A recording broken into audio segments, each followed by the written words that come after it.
Her way of looking at the world gave me hope and guidance in those awful first few weeks.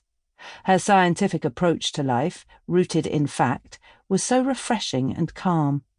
So much so that I started trying to log all the useful little nuggets of information she would give me. I saved articles she sent me. I wrote down things she said in notes on my phone.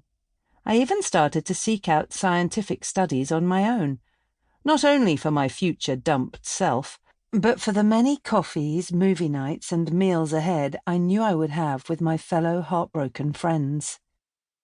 The more articles I read and the more I talked to Sarah, the more reassurance I felt. Every time she started a sentence with, "Did you know that research shows?" I felt a tiny bit saner.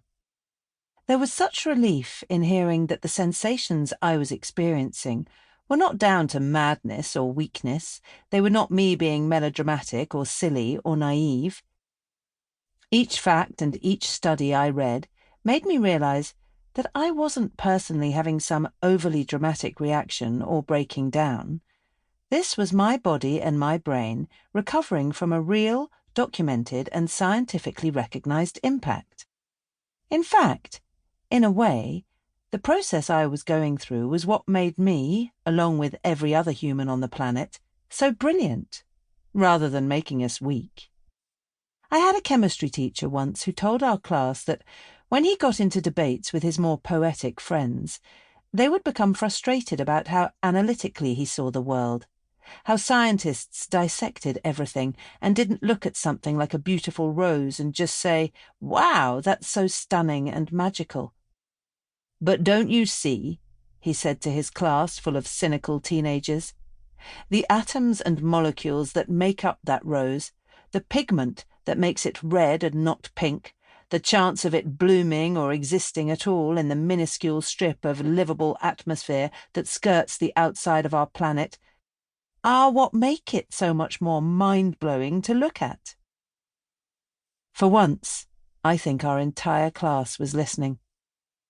I remember feeling in that moment that he probably saw more magic in a bunch of flowers than the rest of us.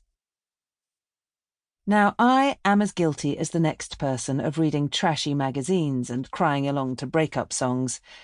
I went through a country music phase for this very reason. But sometimes we need a little more than a haircut or a playlist to help us through an experience like this.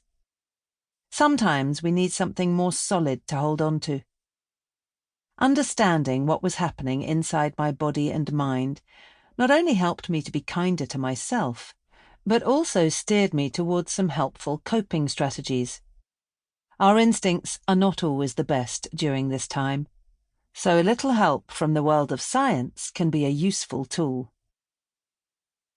Do you want to know what is extra unfair about being heartbroken?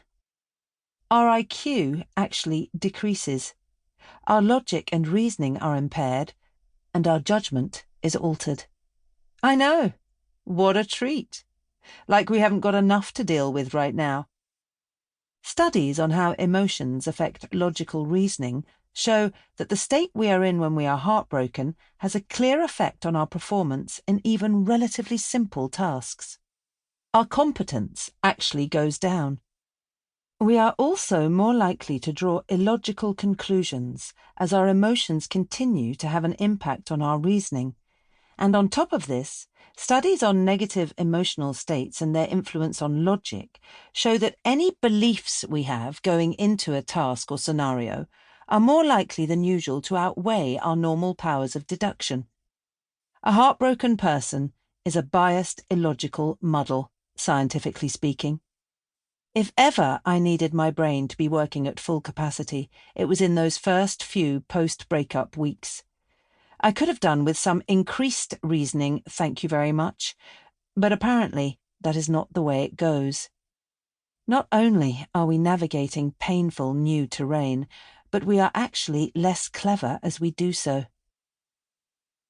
This may not be the most positive heartbreak fact to start off with, but honestly, isn't it better to know? Don't we want to understand what's going on inside our confused minds right now?